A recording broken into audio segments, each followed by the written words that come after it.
What's up, everyone? How's it going? It's been a long time since you've heard from us and since we've got to interact with your comments that you shared during our streams. But we're back, first episode of 2022, and we're excited. And it's a new year, but we got the same goals as we had last year, and hopefully we can achieve those.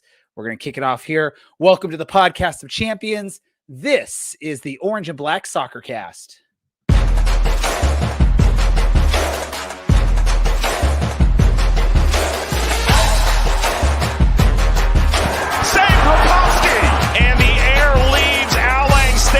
One large exhale.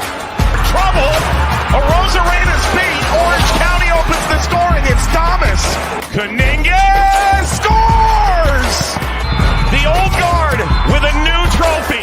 This is the Orange and Black Soccer Cast, the first and only podcast dedicated to Orange County Soccer Club, its fans, and supporters. Follow us on Twitter at OCSC_SoccerCast or on Facebook at Orange and Black Soccer Cast. How's it going, Orange County? Happy 2022. And we are just, a mere little bit of time left until we get to start celebrating having fun at Championship Soccer Stadium again, just like all those people you can see on my image behind me here.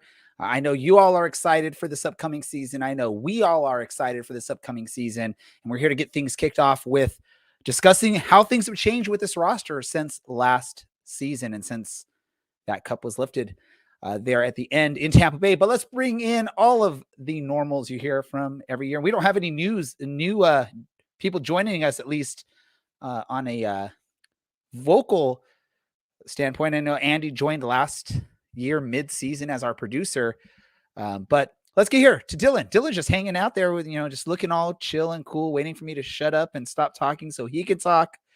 Dylan, how's your 2022 going so far, my man?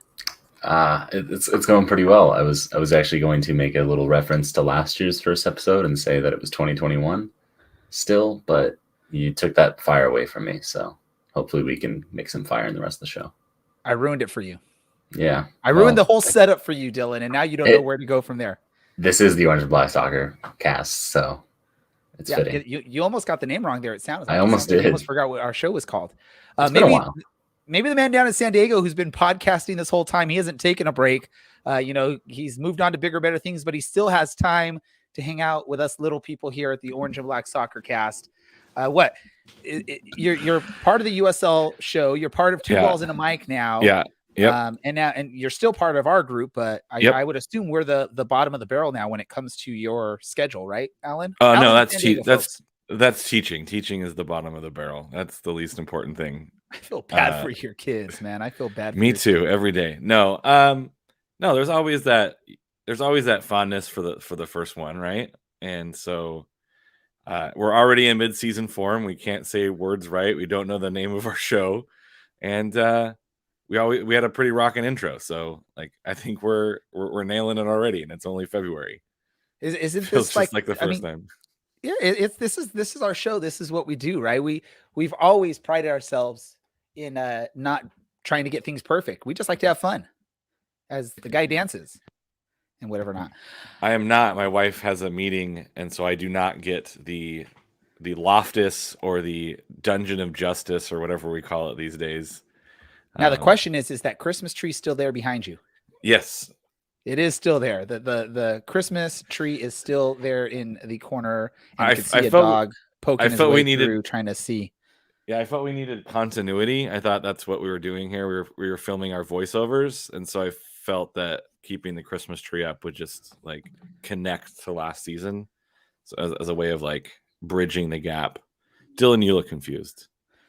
It's just good backlighting, right? It makes me have this purple halo. It's gorgeous. It's like that halo thing that you're seeing on TikTok nowadays, right? Brad, what are your thoughts? How you doing, Brad, up in Reno? Wow, already in mid-season form, are you? Yeah, Alan already said that, buddy. Yeah, I know. Mikey misses our faces. I don't know what there is to miss. Also beautiful. Okay, I'm doing great. It's nice to be back. It is nice to be back, and I see you're rocking a pretty cool scarf there this evening. Is it chilly in the Reno area this evening?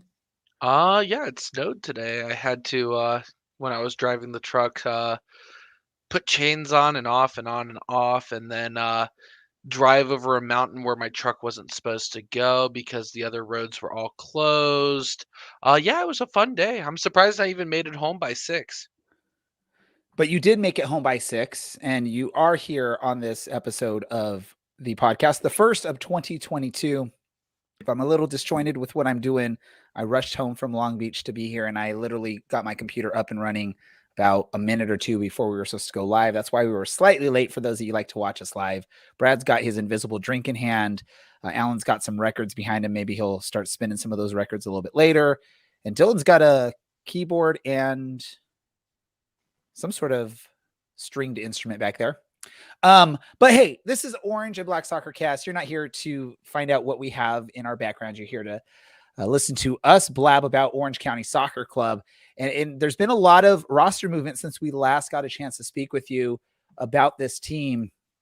So we're going to sort of dive into it and look at who's no longer with Orange County, who's returning, who we don't know if they're returning or not, and then the newcomers too. So we got a lot to talk about in this episode, and we'll get into that. I want to thank our producer Andy for putting together a sort of cheat sheet for us to see the list of players that are returning, the list of players that left us, and all the other stuff on there. Let's get started with the 2 players that are not returning due to retirement from last season. And those 2 players, of course, are Thomas Enevoldsen and one player that we barely got a chance to see last year. And I know some of us on the show were hoping he would maybe try one more time to play with us this season for Orange County. That's Adam John. Obviously, I'm going to probably guess we're going to all have the same answer. The bigger impact or the bigger loss for this team is the Thomas Enevoldsen loss. Maybe, not statistically, because he was doing his thing, but he didn't put up the statistics like we've seen in the past. But he was probably a very integral piece of the just leadership of this team. And when you saw him return to the pitches, when you saw Orange County go on that great run towards the end of the season and into the playoffs, Dylan, how much or how big of an impact or how big of a loss is Thomas Enevoldsen for this Orange County team heading into 2022? I think under a different system, it's a massive, massive loss. Under the system that we do play, I don't know. I think we've got a really good forward who's clinical enough and offers a little bit more than Enevoldsen is or did, but I think we do lose more than the goal scoring that we saw in 2018, the kind of player that can take a touch or not take a touch and put a ball with the perfect weight 5 yards in front of a rushing Damas to put on frame.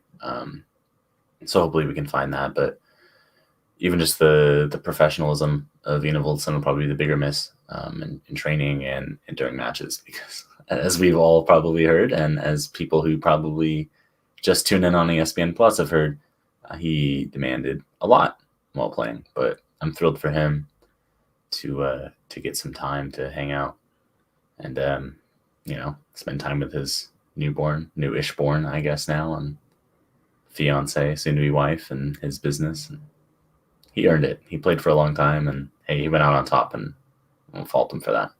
Right. I mean, perfect time as a player that's sort of at the tail end of the career at this point, dealing with injuries over the last few seasons. Why not go out on top? Why not celebrate, enjoy that victory, enjoy the moment there? And then, like you said, he has a newish born that he probably wants to spend more time with and family.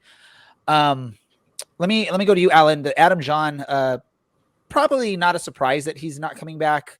There was maybe some hope from some of the fans, including myself, that he would give it another go. And from what the rumors were, it was Orange County's in Orange County's court, or the ball was in their hands, or whatever phrasing we want to say there, because I'm totally messing this up.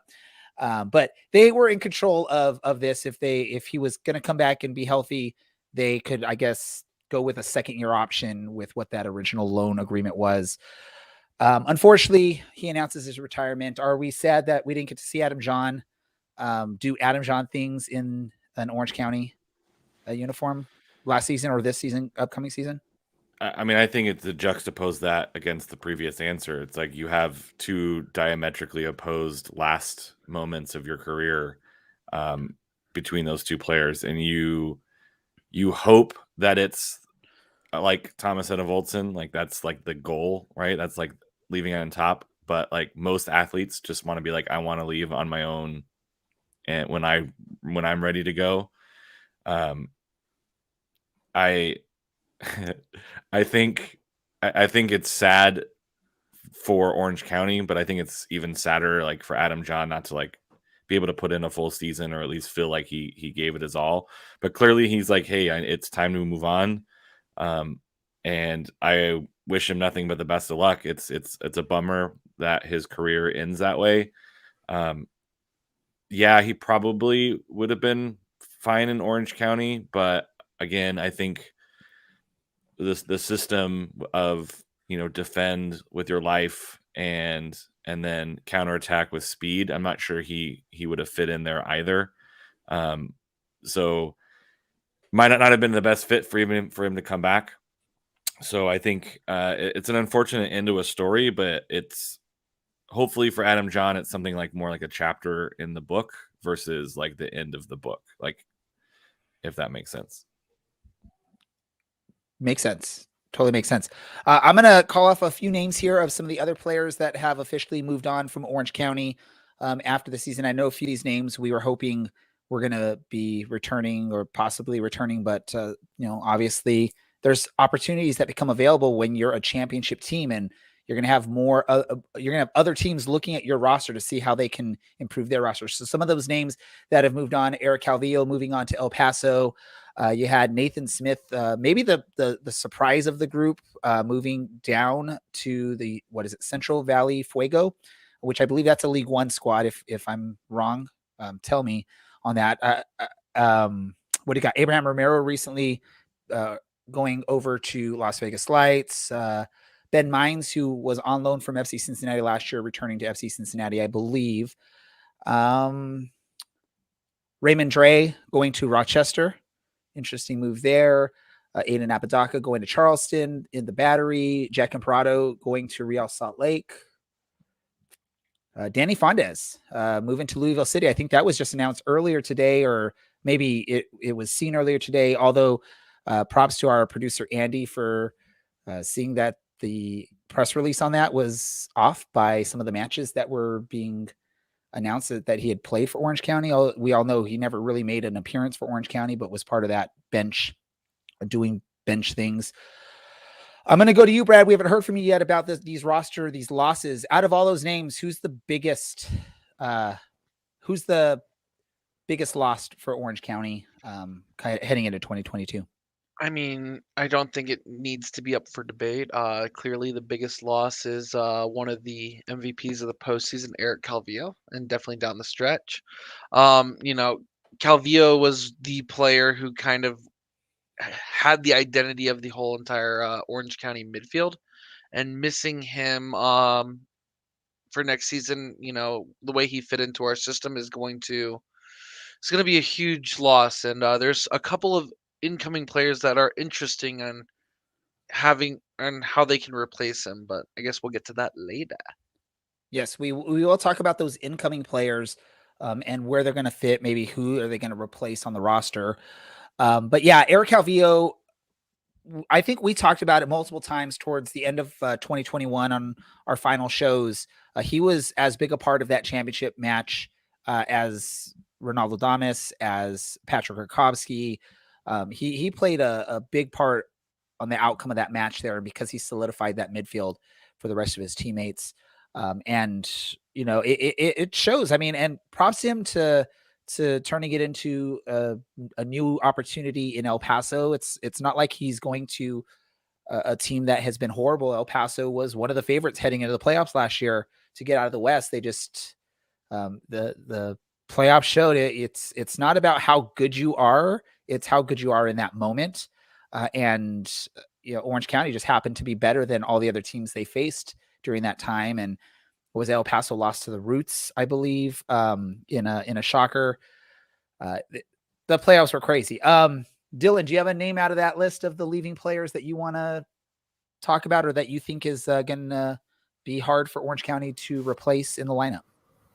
It is Eric Calvillo, and this was kind of what I was alluding to when talking about Thomasina Voltson, was Calvillo's ability to progress the ball up the pitch, linking up with Brian Olowski, dribbling, his distribution, his ability from set pieces. Those are a lot of things, specifically the ball progression through the midfield. That's going to be a big miss. And that's going to, losing Aiden Quinn was another situation where no one really does what Eric Calvillo does. And no one really does what Aiden Quinn does. So we have to either adapt, or maybe we're finding something. Maybe this is Daniel Peterson's time to shine in that role. But that's a big unknown about who can take that role, or if that role continues to exist without a player to fit into that mold. Yeah, the later part of the season, our midfield was probably very solidified with a lineup of Tommy McCabe, Eric Calvillo, Miko Kuningas playing a part in that setup there. And don't forget about Dylan Powers. Dylan Powers too. And so you're losing, obviously there, you're losing Eric Calvillo. You have a couple of those names returning, I think. But who knows? I don't know if there's any news on Dylan Powers, because I don't think there's any official word that he has signed anywhere. I know there's been sightings of him on some, training camp rosters or scrimmages or practice matches or friendlies or whatever we want to call this out on. I'm ruining words. I do this all the time. But yeah, it's a big hurt to lose Eric Calvillo. Let me ask you this, Alan. At this point, there's one known as a returner for a goalkeeper. The other two goalkeepers on the roster last season, which were Abraham Romero and Danny Fondez, have officially moved on. Does that concern you that basically there's one known goalkeeper, and at this point we're potentially looking at someone that isn't a big unknown as the backup to Patrick Rakowski? It's definitely a question mark. I think the way that Orange County likes to play, I think it relies heavily on a quality goalkeeper to really get that back four to perform the way they need to perform, right? Orange County is well known for not giving up tons of goals, and that boils down to Rakowski really playing well down the stretch. The thing that gives me hope is that if you asked who was Rakowski at this point last year, you've been like, I don't know. I don't know if he's going to be good. I don't know what he's going to be like. And so you just have to hope that your front office staff have identified some people that can fill that role and fill it well, because there's going to be times where you're going to need a good backup keeper. With the U.S. Open Cup coming back in, with a Saturday, Wednesday, Saturday, there's some rough stretches in there where if you go on a little bit more of a deeper cup run, you're going to need a solid backup keeper for one of those two. So there is a little bit of concern there. But again, I think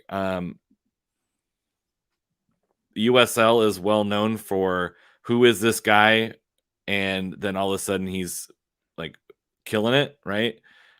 We saw that Oakland did that. Their third keeper was the guy who was starting that playoff match again in Orange County. And like, if that's your third keeper and that's where you end up, that's a phenomenal position to be in. So you never know. You hope that they have someone lined up or identified, or maybe it's like a kid that, like Aaron Cervantes just kind of came up and took some spots, borrowing a comment from Andy. So I think there's some options maybe that are there that aren't the most obvious. You can get a loan. You can find some diamond in the rough, and maybe there's a guy who just isn't registered with the league yet, because I know there's some people having some visa issues. So there's a lot of possibilities there that we just might not know.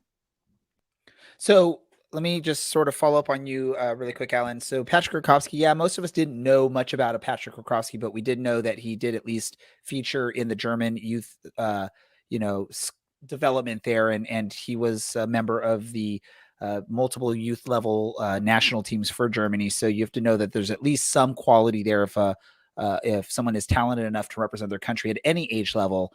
it didn't lead to him representing Germany at the the senior squad level, but still there's some talent there. And I know our producer said, well, there's a few people in his way to the German national team, so that is there fault are, of him. That's definitely a tough group of players to overcome there. And our producer Andy was mentioning that Aaron Cervantes was sort of a nobody when he got his opportunity, but I mean, there was this plan for Aaron Cervantes coming in. It's not like he was a trialist that came on and just looked really good, so they brought him in. I mean, we all know the story. Coach Braden Cloutier knew Aaron Cervantes from his time coaching in the youth ranks. So when he came to Orange County, that was one of the first names he looked at signing to the squad to a professional contract. Before the whole Francis Jacobs thing, you had Aaron Cervantes coming in as the youngest ever signing for Orange County.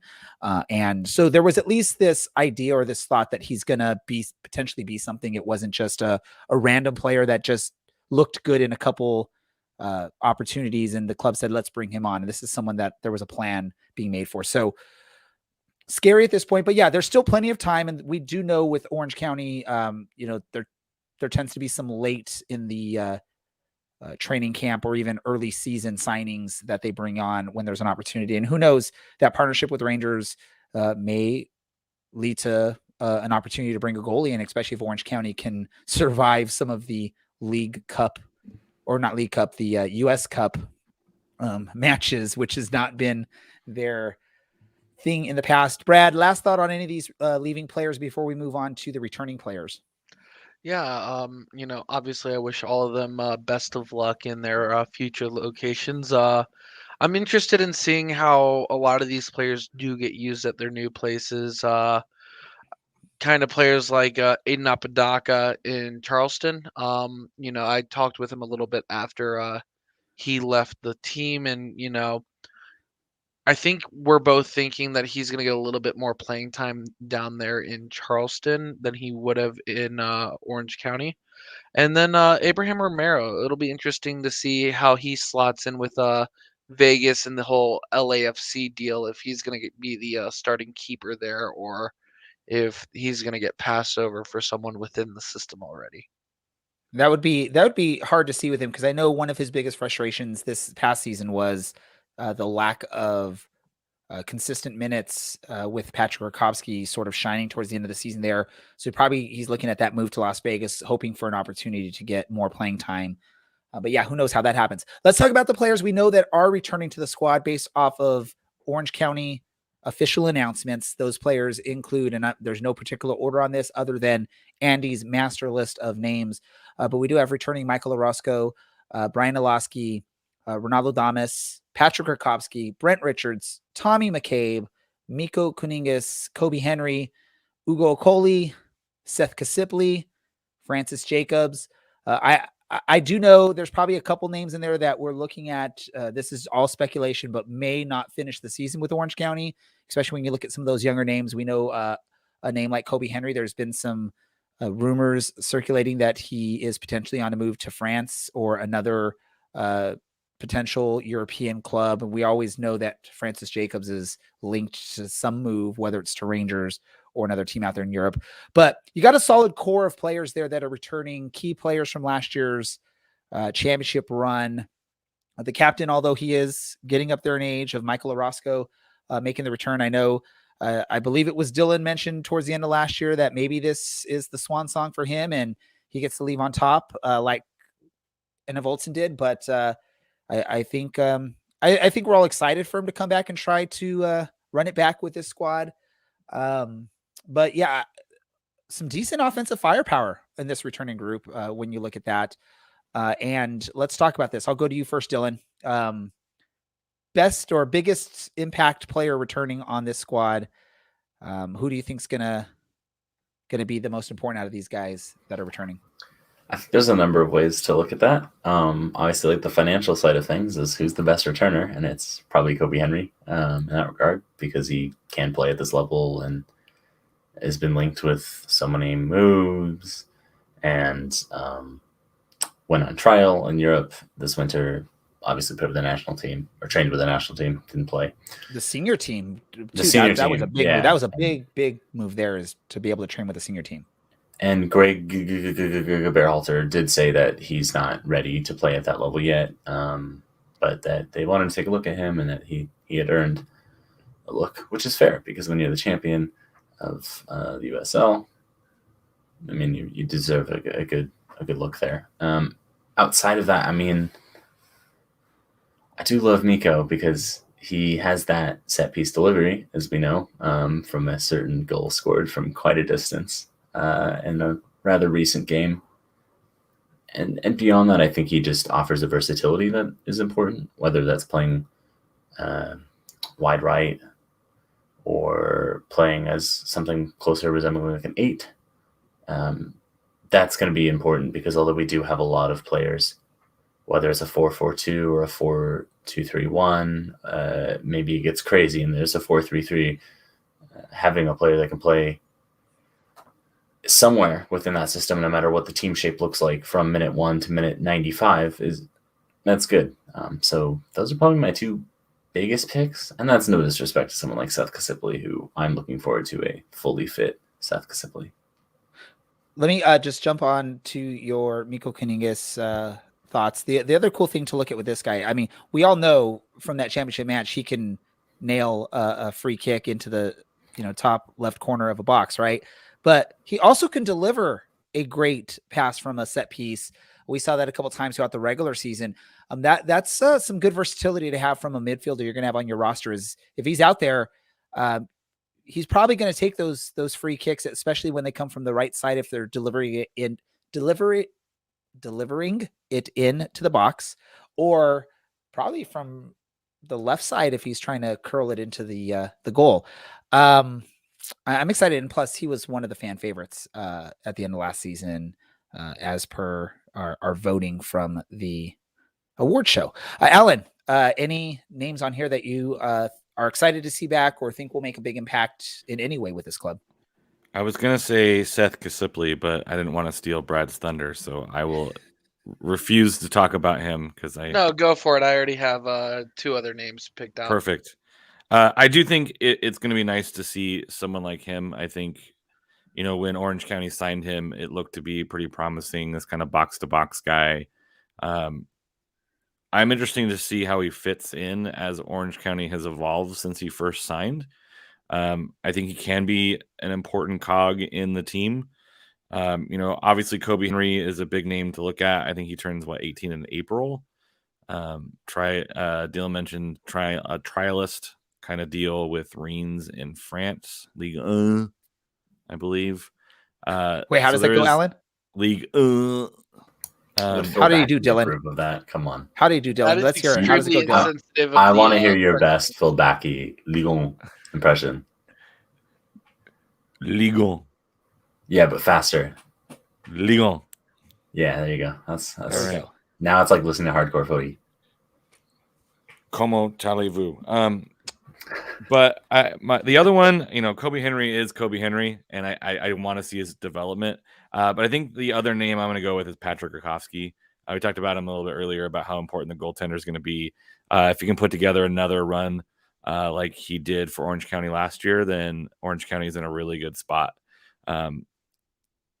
Usually goalies are pretty consistent, but we're seeing that with All Black in that sometimes good keepers have some rough times and rough patches. I think that'll be determined on how good Michael Orozco and Robbie Kiernan play. If Robbie Kiernan comes back, defenders like that make a huge difference, especially the way that Orange County likes to defend. And I think Patrick Rakowski can put the team on his back and go on a really good run. And so I think the guy for me to watch is the guy I'm excited to watch come back is Seth. The guy I want to see repeat his performance last year is Patrick. And as of right now, you need Patrick to repeat it because he's the only real name goalkeeper on this roster as of right now, as we're recording this and streaming this. Brad, what about you? You said you had a couple names. Did Alan go steal both of your names? No, Alan stole none of my names. In fact, I'm kind of surprised nobody's mentioned at least one of them. We're talking about reselling Kobe Henry somewhere down the line over the next year or so. The name that also carries a lot of value, hopefully in the next couple of years, is Ronaldo Damas, and I don't think anybody's brought him up. The leading goal scorer of the team is returning. He ended the season with what, 14 goals, I think it was, or 13. But one of the best players and honestly surprise players from last year, coming out and leading the team in goals after kind of being given this extra spot. That's kind of the obvious answer. For me, the player that I'm a little excited to see return to the pitch this year, and I thought he ended the season last year with a pretty good run of form and hasn't really gotten noticed as much. Tommy McCabe. Tommy McCabe is someone that I see playing a lot of the defensive mid position, and he played it at the end of the year quite well. And honestly, really excited to see him come back with the team, and hopefully he can pick it back up, because if Dylan Powers doesn't return, Tommy McCabe is going to be asked to do a lot more in that position. So let me just add a little bit more to what you're saying, because I was surprised it went to Brad before we heard Ronaldo Damas. Dylan's trying to talk about value, and yeah, Kobe Henry does have value. Ronaldo Damas has some pretty good value as well. And it's only going to grow because he's getting more and more international opportunities, which, as many know, and if you don't know, to get into one of the bigger leagues in Europe, sometimes you need to have so many international appearances for your national team, or you have to have already played in a big league. And I don't know if the USL Championship counts as one of those major leagues that would get you the easy visa or the easy passport opportunities to play in some of these big European setups. I know he's probably not at that level. He's not going to go to the Premier League. He's not going to go to La Liga or anything like that, but you get more opportunities to showcase your skills. You get more international opportunities. You're at least going to open up those doors for maybe there's a team in the Premier League that would be willing to take a flyer on him, spend a little bit of money, loan him out and develop him in Europe and see what happens. That'll happen if you get those international opportunities, which he's probably going to keep getting as long as he stars and gets the opportunities with Orange County. Dylan, it looked like you had some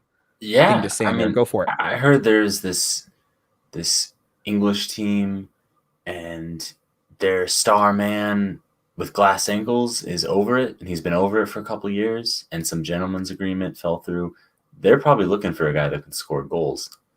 So maybe, just maybe. Is there something wrong with Firmino up there in Liverpool? I didn't say shiny white teeth. I'm pretty sure I said glass ankles. Okay. And over it. I think he's enjoying life with his squad now under a manager that was brought in mid-season, and especially getting the double over the top team in the league. That's always a way to get some excitement. But we're here to talk about Orange County, Dylan. Yes. Orange County. I think Ronaldo goes without saying in a way, and I don't think he's here for too long. I don't want to get myself in trouble by saying anything, so I won't. But this was obviously the goal here was bring him up from League One or Ligue 1 and see how he does. And he really tore up the league, which is not a surprise given, and his ceiling is clearly much, much higher than the USL Championship. So it's a matter of getting him under contract for this year, having him under contract, hopefully giving a nice long break. And I've heard he hasn't been involved in the preseasons yet, so should be having that. And then, hopefully he maintain some level of the form that he had last year and selling him on, which when we look at how the new arrivals fit in with the 1,000 players that can play up top, it does make sense when you think about maybe some of the moves that are going to be coming in July or August of this year. So we will talk about those new players that are joining the team, but first let's just run down the list of the unknowns, the ones that there's been no official word of their status. Some of them there's highly linked thoughts or rumors that they will be returning to the team. And some of them, it's just completely, we don't know what's going on. Some of those names include Rob Kiernan, Kevin Alston, Dylan Powers, like we mentioned, Eero Markkinen, Darwin Jones, Sean McTague, or is it McTague? I can't remember how we say his name. And then Blake Malone. Some of those names, I will say probably the two biggest names that we're hearing, because either they've been seen around the club still, or it's just sort of a thought based off of fans talking to some of these players. That's because we've talked about it in this league. One of the big benefits is you actually get interaction with some of these players sometimes, and fans get to talk to the players. So there's strong beliefs that a Rob Kiernan may be returning and a Blake Malone will be returning. I think Blake's been seen at, training with the team and involved with preseason. So, that's nice to see. But some of these other names, some of the big ones, Darwin Jones and Kevin Alston, they, last year were the two players that have been with this team longer than anybody. And there's no word on what's going on with them. And Dylan Powers, again, we mentioned, he's been seen around training camps or training with other teams. So who knows what's happening with him. Are there any names out of that list, Alan, that you're thinking, yep, they're going to be back next year for Orange County? I mean, we know that Blake's been around, so he's probably coming back. I think the only name on that list that is like super duper important is Rob Kiernan. Obviously you'd like to see Kevin Alston, or Darwin Jones, but like if they're ready to go, they're ready to go.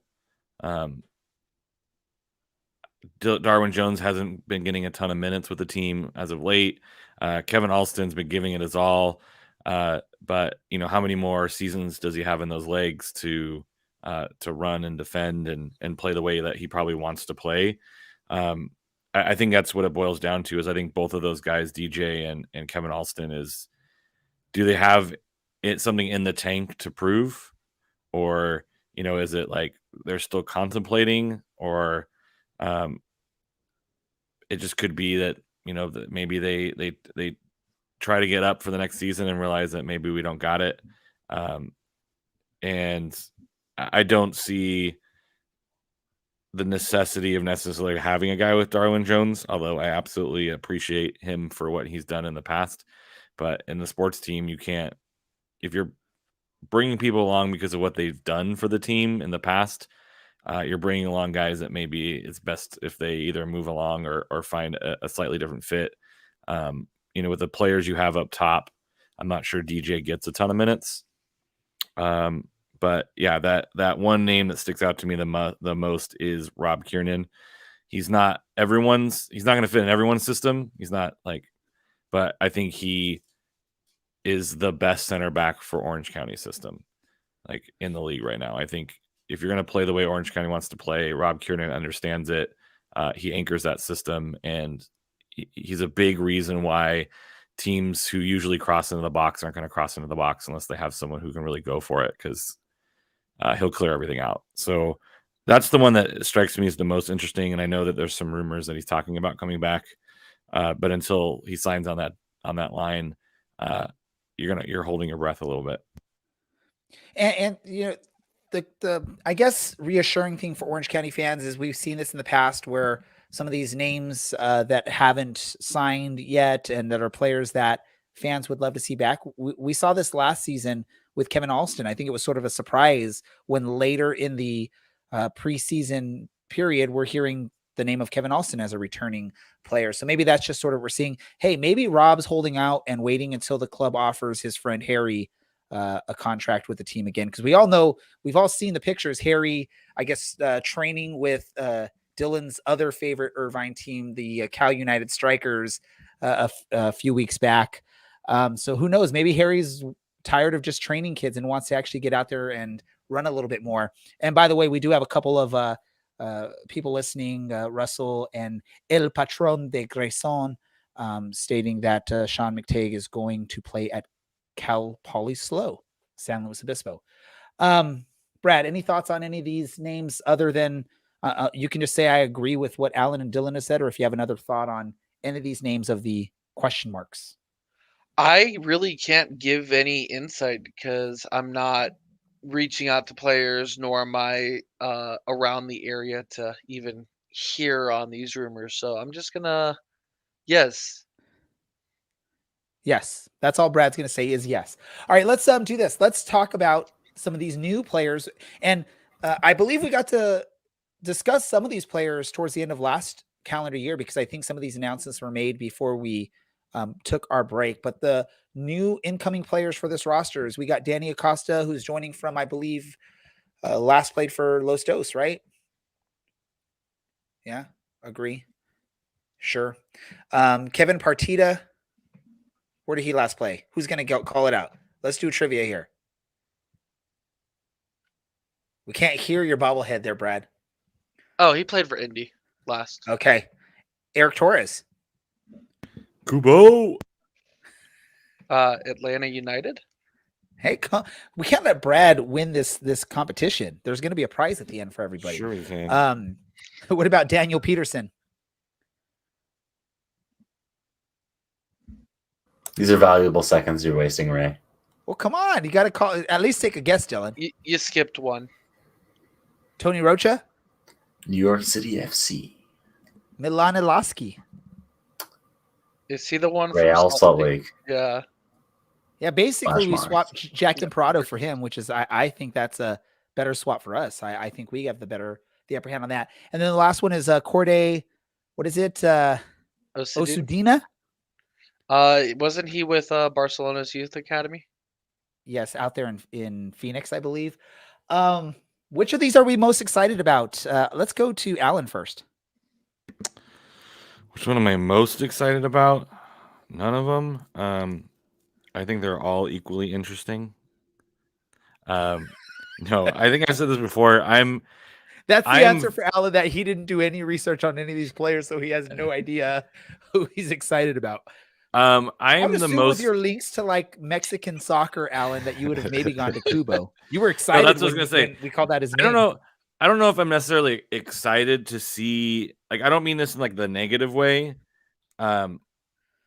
because the offense is going to run through Damas, and he is amazing, almost all on his own. And if you bring Kiernan back with the Roscoe and Rakowski, like, you have your solid middle of the box, and so you're running probably going to be running a pretty similar system.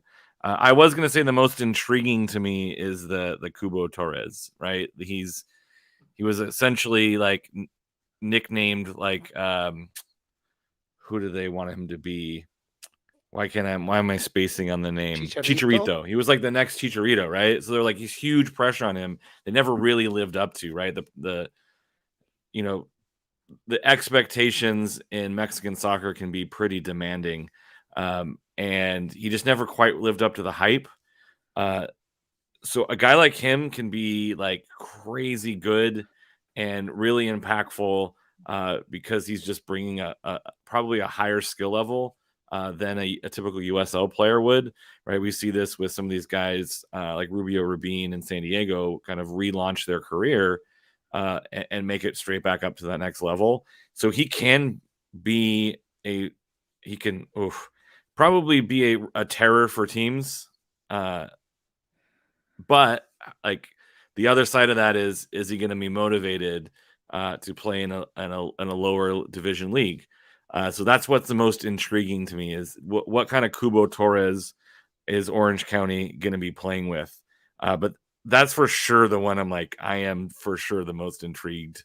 I will tune in excitedly every single week to see that experiment happen on the pitch, because I think it could lead to some pretty interesting fireworks, or it can lead to some pretty terrible fireworks, depending on your perspective. Brad, what about you? Any names on here that catch your eye? Well, I already kind of showed off the Kevin Partida bobblehead. He's the guy that I'm most excited for. Obviously, more than just being a homer, that he's a local kid of the Reno Sparks area up here. I just think Kevin is going to fill that Eric Calvillo role with the team. I don't know if it's going to be an instant because he is coming off of a Achilles injury, I believe it was, during his time with Indy 11. But I've been, just like a lot of Reno players, I've always been very hard on players, and Kevin Partita is no exception. I believe, I don't remember if it was at the end of last season when he was signed, but I told the story about how I cursed him out at a bar in front of his parents. And I hope they never hear that. But Kevin Partita is a lot better of a player than I give him credit for. And it's the same thing as Calvillo when he came in. I was very hard on him, but honestly, Kevin Partita is going to fill in that Calvillo role very well. They are very similar players, and I'm just looking forward to seeing him on the pitch in orange and black colors. And maybe a little bit of blue from time to time there, when Orange County sports a blue kit. Dylan, I think it wasn't a surprise because we knew he was training with the team, but earlier, I believe today, or if it was not today, yesterday, Brian Olaski's brother, Milan Olaski, was announced as joining the team again from Real. Was it Real Monarchs or Real Salt Lake? One of the two. I can't remember which one's which. I forget. I think he was really the Monarchs, but he did make, I believe, 2 appearances with the senior team. So yes. It's kind of a big unknown there. Is it interesting to see him join? And then what's the chances we get Olaski cubed by somehow getting the other brother from Las Vegas at some point?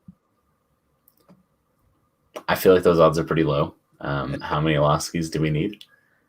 But it seems like he kind of worked his way in. Obviously, it's as important as Brian is to the side. I don't think him going to the management, the technical staff, and going, "Hey, hire my brother." He doesn't have the pull to do that yet, huh? Yeah, I don't think him saying, "Hey, hire my brother, please," is going to result in a job. But if he's anything like Brian, then that's great, because if it frees up Brian to do something else, or just lets Brian rest his legs a little bit every once in a while, that's good. I think he plays a little bit higher up on the pitch, and honestly, let's just rotate as much as possible. A lot of people are saying that Kubo is washed, and if it is, and he can only play 1 every 3 games, and we have another slightly shorter Eero Markkinen, then that's fine. If he can play a situational role, it worked really well for Oakland with Bokila, and we could do that here and just manage minutes, because that's going to be a big ask. But realistically, I think I didn't bother looking at where he played on the pitch, but Daniel Peterson, who kind of seems like he's going to be the Dylan Powers replacement at this point in time. Last I saw, Dylan Powers was in Arizona. That was a couple days ago, so I don't know if he's going to be. Friend Aiden Quinn, huh? Not that part of Arizona, but yeah. Okay. I wonder if he's coming back, but Peterson has made almost 200 appearances as a defensive midfielder. Doesn't seem to do too much further forward. Yeah, that can I just say this? Level is not Russell's comment is up on the screen right now. I think Allen is more fit than Eero Markkinen at this point of that's the harsh. Is it harsh on Allen or on Eero? I think that's a little harsh on Eero. Obviously, a guy that pops around 15 teams in about a decade isn't going to be the standout. We can really press that he once played for Real Madrid Castilla, but realistically, he was a journeyman for a reason. And oh well, if it works, it works, and we need depth because. Yeah, Dylan, that was not nice. Yes, that's because I said, you know what? Yeah, let's just every time someone makes a mistake on the show, let's just pile it on me, because at this point, who cares? The water's hot. Let's crank it a little bit warmer. Yeah, I think Daniel Peterson and I think being defensively resolute is the key to success here. If we start shipping 2 goals a game, we're gonna flounder in 7th position all year long. But if it's 1-0 through the end of the year, it won't be exciting. But as we learned last fall, it is certainly effective. And maybe you don't like to play like that at home, but we have a star above our crest now. So yes, The I'm star above the shrugging for crest. the Show, people that aren't watching. do you have your So- you have your star above the crest in somewhere near Brad, right? Yeah, I think Brad's looking for it. There it is. I Isn't have that a s- beautiful? Isn't that beautiful? Dylan, you always had a star above your crest because you're a star. Oh, thanks, Alan. You're welcome. Go ahead, Alan. I do have to agree with Dylan's comment about how you're going to win a championship. I mean, it worked for Italy in like the 1990s, right? This very like defense first. Some teams want to score one more goal than I think it's like there's a quote like some teams want to score one more goal than the opponent. We want to give up one goal less kind of deal. I never want to play that way at home. And so there's different approaches to soccer, and Landon Donovan can say what he wants to say about how he wants to play soccer. But I'm going to quote another San Diego coach saying, why I wouldn't want to play that way. I think it's super fun when teams approach the game differently and you have these really great tactical matchups of teams that want to hold the ball and do that well against teams that want to defend and counterattack really well. We saw that this past weekend in the Premier League. Two teams executing their game plan really, really well, and it comes out to be a really fun game. So do I is 1-0 a boring soccer match? Sometimes, yeah. But, I think what Dylan's saying is like, here's how we play the match. And if you're playing well, you can support a team playing well, right? If you're defending well and you're going out there, there's things to be excited about. Yeah, you would love to see like 3 goals, 4 goals, 5 goals a match. But if that means you're losing more than you're winning, and except your Orange County shirt came second. But anyway, I think it's a valid Alan argument forgot to what he have. was talking about now. A very good argument to have is like, what do you want to see in your soccer team? Like, and some teams want to see really exciting attacking football, and that might mean you never win a championship because you might not be able to defend as well to go into Tampa Bay and beat a team like Tampa Bay, or play a team and outlast a team like San Antonio. So, yeah, Orange County has a star above their crest, and they earned it, and they figured out a way that makes their players better and stronger, and you have to tip your cap. Does it always mean it's the prettiest soccer in the world? No. And if that's not the way you want to play, maybe it's not exciting. But at the end of the day, Orange County got the job done. It's not always about playing the prettiest soccer. It's about winning games and winning championships. And so that's what the great debate in soccer is about. Is there's so many different styles, and it's fun when different people approach it differently, and you see those styles go head to head against each other. Let me just say this. If you're not enjoying a 1-0 or a 1-1 match, you're not watching the right part of the match there. A lot of people focus on what's going on with the ball. There's so many other aspects of the match that are going on. It's like chess. You can't just watch the move that's going on right now. You have to watch all the moves that are happening around that move. And that's what this match, and that's why it's called the beautiful game, is it's not just what's going on around the ball. It's what every player on that field, on that pitch, is doing at that moment in a synchronized form that makes it so beautiful, even if it's a 1-1 or 1-0 or 0-0 match. Brad, last thought on anything we've talked about before we go to one last quick thing before we wrap things up. Yeah, I think one of the most interesting signings for me this offseason is Eric Torres, and it makes more of a business sense to me than it does necessarily a playing thing. And that's I hate signing players like this, but he's gonna bring in a minority group of fans to the seats, or at least from my perspective. Players that are well known for being just name value tend to bring in some seats. And if I were the team, I'd be advertising that. Come see Cubo play in Championship Soccer Stadium, in a small 5,000 person seating stadium. Why not? He is still a good player, and I hope that he gets a lot of playing time. But there is a lot of bodies up there at the top this year. There'll be Definitely some going to be. competition for minutes. Fierce. Yes. Let's do this really quick. And with it, you don't need to dissect it. You don't need to give your justification or reasoning. But as of it stands right now on February 22nd at around 9:30 p.m., how do you grade Orange County's offseason, Dylan? Letter grade.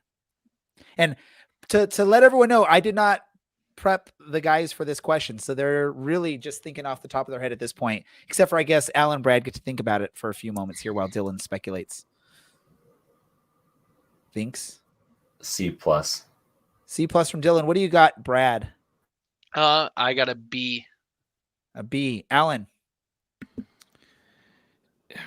Yeah, I guess B-. Yeah, I agree with Alan on the grades there. And it's just some of the moves you just can't fault the club for because they are the championship team. So you're going to get poached a little bit when you win a championship. There's going to be other teams around the league or around the U.S. that are looking at your roster and saying, who can we steal from this championship club to bring some of that championship experience? So I agree with you, Alan. B-. I mean, I still think like in ways they made their lineup stronger. So there's like definite pluses, and there's like some guys that you're not going to replace. But that's why I'm leaning to the little bit more B- than C, because there are some positions where I think they did get a little bit stronger. And again, we're kind of holding out on some of those returning question mark guys, and that could tilt a little bit higher as well. And a solid backup goalkeeper is the big one for me. If we get that, then that would bump the grade up probably to a B+. Let's get into our random thoughts. And for those of you that maybe, or let me ask you this. Is there any other soccer information, soccer news you guys want to bring up really quickly before we wrap things up? There are a couple really good looking kids in MLS and across the USL that I'm looking forward to. Just waiting on seeing what Orange County decides to go with this year. Perfect. Let's get to our random thoughts, and we'll go to Dylan first. Hey, King of the Hill might be 25-ish years old now, but it holds up quite nicely. Alan? My random thought is that 70% of the United States will experience below freezing temperatures sometime this week. So check your heaters, wear layers. Californians who don't know how to be cold, layer up multiple layers. That way you can adjust your temperature, too hot, too cold. Wear hat, wear gloves, keep that heat internalized, and we'll get through this, California. Brad? Just to add one more thing to the heat, good whiskey goes a long way. This is my third one of the episode, if you've been counting along with me. But no, my random thought is I felt like a boomer for the first time today. Kanye did some sort of release of his new album on a live stream, and I watched it thinking, this is the dumbest thing I've ever seen. And it goes alongside some music equipment that he's selling that's proprietary. I had to ask my girlfriend's brother about it, and I felt so old as a result and uninformed. So do you own a pair of Yeezys, Brad? I do not, and I do not see myself purchasing a pair anytime soon. Anytime I go Dylan getting some. Anytime I go running, I'm wearing Wheezies. No, you are the Weezy. All right, the show's over. To anyone who's wait. I gotta talk. I gotta say something. We're so sorry. I gotta say something. I know this is soccer related, but on Sunday the U.S. Women's team beat New Zealand 5-0, I believe. But I feel bad for New Zealand's Michaela Moore. 3 own goals in the first half. As someone that likes to preach defense and aggressive defense, I know these things can happen, but you have to feel bad for any player, regardless if it's on your team or the opposing team, if they score 3 own goals. And apparently New Zealand almost scored a 4th own goal later on in the match. It just bounced off the post. So feel bad for the New Zealand women's team, especially Michaela Moore, for 3 own goals against the U.S. Wasn't it also a natural hat trick too? Like 3 consecutive goals?